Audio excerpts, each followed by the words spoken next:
प्यारे बच्चों, आज हम लोग प्रश्नावली 9.4 में अवकलन समीकरण में चलेंगे। इसके सवालों को देखेंगे। प्रश्न नंबर 1 से और 10 तक के प्रश्नों में प्रत्येक में अवकलन समीकरण का व्यापक हल ज्ञात करना है। पहला सवाल आपको दिख रहा है, dy by D x is equal 1 minus cos x बटे 1 प्लस कॉस एक्स। चलिए देखते हैं इसको कैसे लगाते हैं। एक ही कोटि और एक ही घात, घात भी इसकी एक ही और कोटि भी एक ही है, इसलिए माना ये हमने इसको समीकरण 1 बना दिया। तो समीकरण 1 के चरों को पृथक करने पर, चरों को पृथक करने का मतलब है कि जो y वाले फंक्शन हैं उनको एक पक्ष में रख दें और x वाले जो फंक्शन पद हैं या फलन में मान हैं उनको एक पक्ष में रखकर हम इनका समाकलन करेंगे। चलिए देखते हैं। तो ये हो जाएगा dy बराबर 1 माइनस कॉस एक्स बटे 1 प्लस कॉस एक्स और dx। ये हमने x वाले पदों को एक तरफ रख लिया और y वाले पदों को दूसरी तरफ। अब दोनों पक्षों का समाकलन करने पर, तो समाकलन dy बराबर समाकलन 1 माइनस कॉस एक्स बटे 1 प्लस कॉस एक्स dx। अब हमें मालूम है 1 का यदि हम समाकलन करते हैं तो जो फलन होता है उसी के पद का, उसी के स्वरूप का रूप आ जाता है। y बराबर 1 माइनस कॉस एक्स को हम बदल लेंगे 2 साइन स्क्वायर एक्स बाई 2 में, और 1 प्लस कॉस एक्स को भी हम बदल लेंगे 2 कॉस स्क्वायर एक्स बाई 2 में। 2 से 2 हमारा कैंसिल हो जाएगा और ये बन जाएगा हमारा tan square x by 2 dx।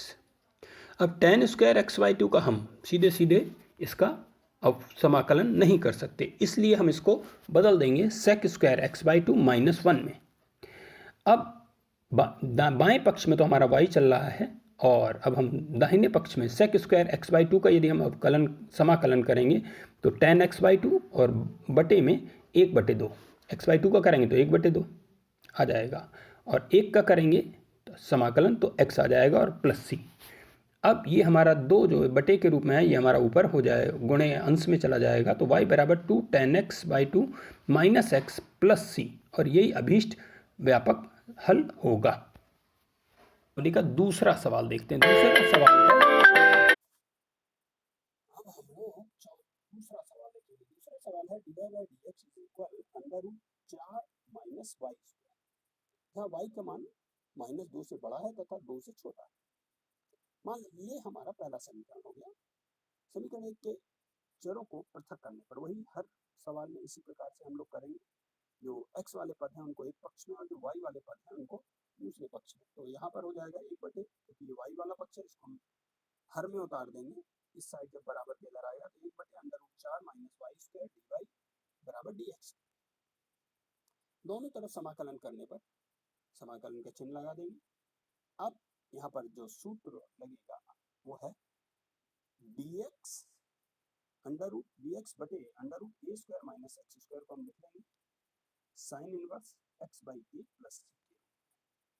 तो यहाँ पर इसी क्रम में हो जाएगा साइन इनवर्स y बटे 2 हो जाएगा यहाँ पर बराबर, क्योंकि इस पक्ष में हमारा केवल एक dx से समाकलन करना है तो उसका मान x हो जाएगा प्लस c, या साइन इनवर्स के रूप में है इसको इस पक्ष में भेज देंगे तो ये हो जाएगा y by 2 is equal sine x plus c, या y बराबर हो जाएगा 2 को भी हम इस पर भेज देंगे, इस पक्ष में स्थानांतरित कर देंगे तो y बराबर हो जाएगा 2 साइन x प्लस c, और यही अभीष्ट व्यापक समीकरण होगा।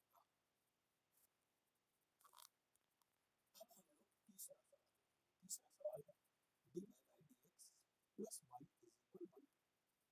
समीकरण नंबर 1 हमने बता दिया, ये फलन दिया गया है जहाँ y is not equal to 1। समीकरण 1 के चरों को पृथक करने पर dy by dx is equal 1 minus y, y को हमने इस पक्ष में भेज दिया, स्थानांतरित करेंगे और उसके बाद अगला जो हमारा पद होगा वो dy बाई 1 माइनस y को हमने इस पक्ष में भेज दिया क्योंकि y वाले पद चर एक साइड में होंगे बराबर dx। दोनों तरफ समाकलन करने पर जब समाकलन करेंगे तो 1/1 माइनस y को लिख लेंगे log 1 माइनस y, और 1 माइनस y का करेंगे तो -1 बटे के रूप में आ जाएगा और बराबर हो जाएगा x प्लस c1 मान लेंगे। तो log 1 धन y बराबर हो जाएगा माइनस x, माइनस को इस पक्ष में भेज देंगे तो माइनस x और माइनस c, या 1 माइनस y हो जाएगा, ये log को भी यदि हम खत्म कर देंगे हटाएंगे यहाँ से तो log e की घात माइनस एक्स और माइनस सी वन, इसको हम ऐसे भी लिख सकते हैं ई की घात माइनस एक्स इंटू ई की घात माइनस सी वन। तो ये हमारा पूरा पद हो जाएगा ई की घात माइनस सी वन अचर पद हो जाएगा। इसको हम केवल सी भी लिख सकते हैं। इस तो हमारा ये बना वन माइनस वाई बराबर सी इंटू ई की पावर माइनस एक्स। तो और आगे हम हल करेंगे तो y बराबर बन जाएगा वन माइनस सी इंटू ई की घात माइनस एक्स, या इसको हम इस फॉर्म में भी लिख सकते हैं y बराबर इतना भी अगर लिख देते तो हमारा उत्तर सही है। या ये भी लिख सकते हैं y बराबर वन प्लस ए इंटू सी की घात माइनस ई की घात माइनस एक्स, और यही हमारा इसका अभिष्ट अवकलन समीकरण होगा। इसका चौथा सवाल है sec square X into ten Y D x बराबर sec square Y into tan x into D Y बराबर 0। पहला समीकरण मान लेते हैं। प्रत्येक सवाल की तरीके से समीकरण एक के चरों को पृथक करने पर ये हमने इस पक्ष में लिया है, बाएं पक्ष में, तो ये हो गया sec square X into ten Y D x बराबर minus sec square Y into tan X D Y. अब हमने एक्स वाले पदों को एक पक्ष में, वाई वाले पदों को एक पक्ष में करते हैं। ये हो जाता है सेक स्क्वायर एक्स बटे टेन एक्स डी एक्स बराबर माइनस सेक स्क्वायर वाई बटे टेन वाई और डी वाई। अब जैसा कि और सवालों में हमने भी किया है, समाकलन दोनों पक्षों में करने पर तो समाकलन का चिन्ह लगाकर और इस पदों को लिख देंगे। और यहाँ पर एक नियम है, यदि हम नीचे अर्थात हर का अवकलज अंश में है तो ये मान हमारा लॉग के रूप में आ जाता है। ये नियम आप लोग ध्यान रखें। जैसा कि यहाँ में देख रहा है टेन एक्स का सेक स्क्वायर एक्स का जब हम अवकलन करते हैं तो टेन एक्स हो जाता है, तो इसलिए इसी प्रकार इसमें बाएं पक्ष में भी है सेक स्क्वायर वाई का करते हैं तो टेन वाई आ जाता है। तो इसको हम लिख लेंगे सीधे सीधे ये नियम लिखकर। ये हो जाएगा, समाकलन करेंगे तो लॉग टेन एक्स बराबर माइनस, क्योंकि माइनस यहाँ पहले से लगा हुआ है तो minus log ten Y plus tan C log C. अब इसको हम इस पक्ष में स्थानांतरित कर देंगे तो ये प्लस में बदल जाएगा, तो log ten x plus log ten y बराबर लॉग सी। जब हमें मालूम है लॉग के में यदि प्लस के रूप में होता है तो इनको गुणे के रूप में बना देते हैं, तो log ten x into ten y बराबर लॉग से लॉग कैंसिल हो जाता है, तो हमारा बन गया ten x into ten y बराबर सी के, और यही अभिष्ट व्यापक हल होगा। इस वीडियो में हम लोग यहाँ से पांचवें सवाल की तरफ चलेंगे। पांचवा सवाल है ई की घात एक्स प्लस ई की घात माइनस एक्स डी वाई, कोष्टक में बंद कर दिया इसको, डी वाई बराबर ई की घात एक्स माइनस ई की घात माइनस एक्स, इसको कोष्टक में बंद कर दिया डी एक्स बराबर 0 के। तो इसको हम इस पक्ष में करके समीकरण नंबर इसे 1 बना देंगे। ई की पावर एक्स प्लस ई की घात माइनस एक्स डी वाई बराबर ई की घात एक्स माइनस ई की घात माइनस एक्स डी एक्स, पहला समीकरण। समीकरण एक के चरों को पृथक करने पर तो इस पक्ष में बचेगा हमारा डी वाई, और डी वाई बराबर हो जाएगा ई की पावर एक्स माइनस ई की घात माइनस एक्स बटे ई की घात एक्स प्लस ई की घात माइनस एक्स, कोष्टक में बंद कर देंगे, इंटू डी एक्स।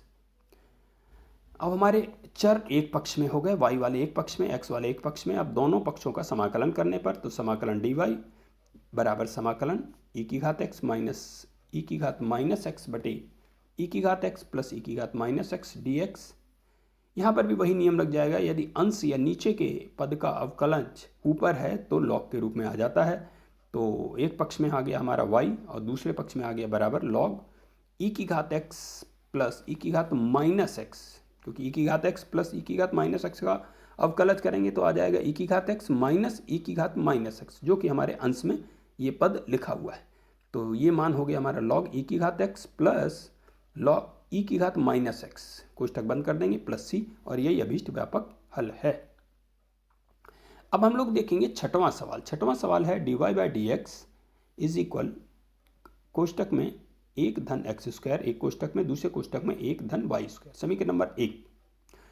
समीकरण 1 के चरों को पृथक करने पर तो ये y वाला पद हम एक पक्ष में रख देंगे, x वाले पदों को एक पक्ष में रख देंगे, तो D Y by one plus Y square बराबर one plus X square into D X. दोनों पक्षों का समाकलन करने पर समाकल का चिन्ह लगाकर इसको हल करेंगे। तो समाकलन dy बाई 1 प्लस है वाई स्क्वायर बराबर समाकलन 1 plus X square D x. अब यहाँ पर जो सूत्र लगेगा वो है हमारा 1/1 प्लस वाई स्क्वायर का यदि समाकलन करते हैं तो tan इनवर्स वाई हो जाएगा और बराबर हो जाएगा 1 का करेंगे तो x और x स्क्वायर का समाकलन करेंगे तो x की घात 3/3 हो जाएगा और प्लस सी। tan को हम इस पक्ष में भेज देंगे तो y बराबर बन गया tan x प्लस x घात 3/3 प्लस सी और यही अभीष्ट व्यापक समीकरण का हल होगा।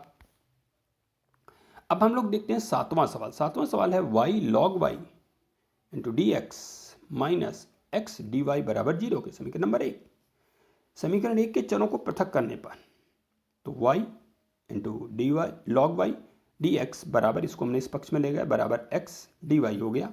उसके बाद x को हम इस पक्ष में ले आए तो 1/x डी एक्स बराबर ये y log y दूसरे पक्ष में चला गया तो 1 के रूप में चला गया, क्योंकि इधर गुणा कर रहा है तो इधर भाग देगा 1/y into log y d y. दोनों पक्षों का समाकलन करने पर यहां पर भी वही नियम लग जाएगा हमारा। यदि अंश को हमने इसमें यहाँ लिख लिया, दाहिने पक्ष के पदों को इस प्रकार भी लिख सकते हैं, समाकलन 1/y बटे लॉग y और dy। ये इसलिए लिख लिया क्योंकि हम 1/y का जब अवकलन करते हैं तो log y आता है, तो यहाँ पर हो जाएगा 1/x है तो log x बराबर log y plus log c। इसको हम पक्षांतर कर लेंगे तो log x minus log y बराबर log c के, तो ये घटाने के रूप में log के पद हैं तो इसको हम बटे के रूप में लिख लेंगे तो log x बटे log y बराबर log c के। log कैंसिल हो जाएगा, ये बचेगा x बटे log y बराबर c के, या x बराबर आ जाएगा c log y और यही अभीष्ट व्यापक समीकरण का हल है। आठवां सवाल है x की घात 5 dy by D x is equal to minus y की घात 5। समीकरण नंबर 1। समीकरण 1 के चरों को पृथक करने पर dy बाई वाई की घात 5 बराबर minus D x by x की घात 5। इसको हम इस प्रकार भी लिख लेंगे, y की घात 5 को अंश में ले आएंगे, हर में है तो माइनस का हो जाएगा, इसकी घात जो होगी घात का चिन्ह बदल जाता है तो y की घात -5 dy बराबर माइनस एक्स की घात -5 dx। दोनों पक्षों का समाकलन करने पर समाकलन का चिन्ह लाकर इनको पदों को लिख देंगे और इसको हल करेंगे तो ये आ जाएगा y की घात ऋण 4/4 बराबर माइनस एक्स की घात ऋण 4/4, ऋण से ऋण कैंसिल हो जाएगा, प्लस c1। तो ये हमारा 4 से 4 ये हमारा कैंसिल हो जाएगा, माइनस का इस पक्ष में गुणा कर देंगे तो y की घात ऋण 4 बराबर माइनस एक्स की घात ऋण 4 और ऋण 4c1। ऋण 4c1 बराबर c रख देते हैं, मान लेते हैं तो, और इसको पक्षांतर कर लेते हैं तो y की घात ऋण 4 धन एक्स की घात ऋण 4 बराबर c के, और यही अभीष्ट व्यापक समीकरण का हल है। अब हम लोग इसमें 9वां सवाल देखते हैं। 9वां सवाल है dy by D x is equal to sine inverse x. समीकरण नंबर 1। समीकरण 1 के चरों को अलग अलग करने पर dy बराबर बन जाएगा sign inverse x d X. दोनों पक्षों का समाकलन करने पर समाकलन dy बराबर समाकलन sign inverse x d x. हमें मालूम है साइन इनवर्स एक्स का सीधे समाकलन नहीं होता, तो साइन इनवर्स एक्स इंटू 1 लिख लेंगे 1 को, और तो ये बन जाएगा हमारा y बराबर sine inverse x into x minus 1 minus समाकलन 1 under root 1 plus 1 minus x square और इंटू एक्स डी एक्स। इसी का अगला पद हो जाएगा y बराबर x, आगे लिख लेंगे x sine inverse x minus 1/2 1 under root 1 minus x square का करेंगे तो 1/2 1 माइनस एक्स स्क्वायर की घात ऋण 1/2 और इंटू ऋण 2x dx। तो इसी को आगे हल करेंगे तो y बराबर x sine inverse x plus, क्योंकि माइनस माइनस हमारा प्लस हो जाएगा, 2 से 2 कैंसिल हो जाएगा तो 1 माइनस एक्स स्क्वायर की घात 1/2 प्लस c, या इसको हम ऐसे भी लिख सकते हैं y बराबर x sine inverse x plus ये अंडर रूट 1/2 का मान हटा देंगे तो under root 1 minus x square plus c, यही इसका व्यापक हल होगा।